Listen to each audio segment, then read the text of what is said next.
นา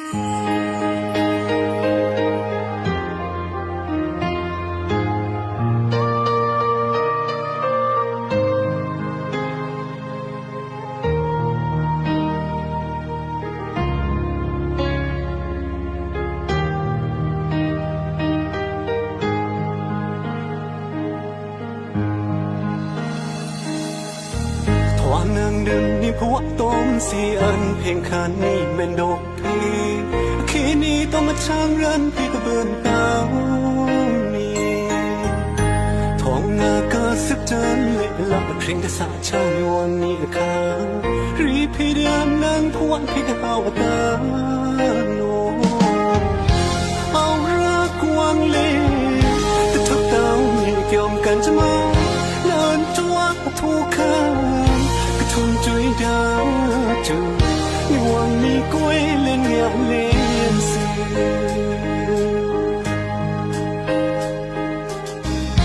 อยู่มันจอยละมือเดียวเมื่อติโกนี่ก็รักดาวังอันสลายพรีสาบยักทุกครั้งถ้ารักนาวแต่ทัวต้องภาวะเต็งไม่ลืมน้ำแต่นี่ไม่สิละเนียงเกี่ยวทำไมนี่ก็ทักพาวังแต่นอกไม่ได้พูดอีสินะโอ้โหรักงาเล็กแต่เธอเป็นเต้ากับจวบความหวังสินะพี่โนคราบว่าโยพี่ก็ยามแคมสายรังบาซื้อต้มตะคราสาระมัดบอกเดียววุดนี้กำเป็นโลกเต้าลีมีแต่คินเป็นคอยยังหวังสารมือเดิมหวังโควังมู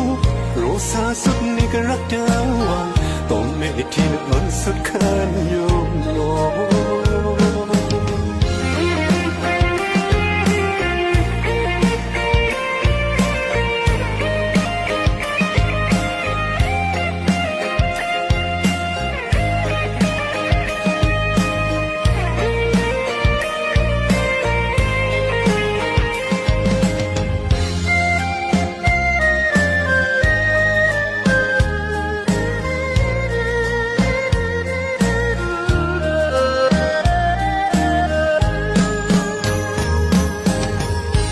นางเดิมนี่พวกต้มสีอันเพียงคันนี่แม่นดอกพีขีนี้ต้องมาช่างรันพี่ตะเบินเต้านี่ท้องงากาสึกจันเละละเพลงจะสาชาในวังนี้ค่ะรีพี่เดียนำพวกพี่ก็เอาตาโนเอารักวางเล่แต่ทุกเต้ามีเกี่ยวกันจะมาเดินจวกทุกข้าวจุยดาวจูในวังมีกล้วยเล่นงานเล่นสิ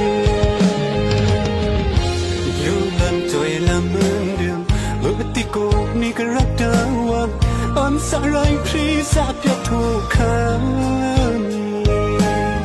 ถ้ารักนาวแต่ทัวต้องภาวะเต็งไม่ลืมน้ำแต่นี่ไม่ได้สิละเนียงเกี่ยวทำไมนี่ก็ทักพาวังแต่นาวไม่ได้พูดอีสินะโอ้โหรักนาเล็กแต่เธอเป็นเต้ากับจวบความหวังสินะพี่โนพระพวะโยพี่ก็ยามแคมสารังบาซื้อต้มตะคราสาระมัดบอกเดียววุดนี้กำเป็นโลกเต้าลีมีแต่คินเป็นคอยยังหวังสารมือเดิมหวังโควังมูรู้สาสุดนี่ก็รักดาววังต้องไม่ที่นึกมันสุด